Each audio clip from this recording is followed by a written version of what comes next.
So when someone's experienced a lot of life adversity, a lot of stress, a lot of potential trauma, then they become really hypersensitive to stress, and particularly stress that might be reminiscent of or resembling the kinds of experiences that they've had in the past. So if they've experienced interpersonal violence, and that interpersonal violence starts out with kind of a verbal altercation or heightened volume in a verbal exchange, then heightened volume in a verbal exchange might be a trigger for violence, even though for many of us, raised voices just means, well, we're getting more passionate, we're getting more intense, we're getting more motivated to be clear in our communications.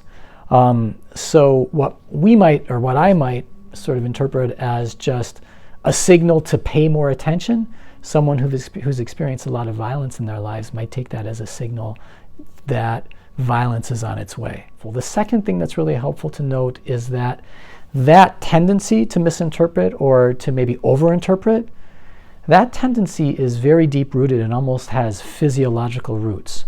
So it's not as if someone can just overcome it easily through, an overture from someone else to say, don't worry about it, or a little bit of self-talk that says, I'm in the workplace, nothing's going to happen. The tendency to respond and overreact to that environmental cue is deeply neurophysiologically, neurobiologically rooted. And so in order to overcome it, it might require some ongoing supports from the environment that are not one time, but again, ongoing.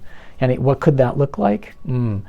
Stronger relationships with people in the environment, so that if this is me, for instance, I can connect with you, Glenn, and say, hey, this is going on, and it feels like this is about to happen, or this is how I'm interpreting it. And you can help kind of calm me down, and you can do that on more than just one occasion. I've got one person to go to.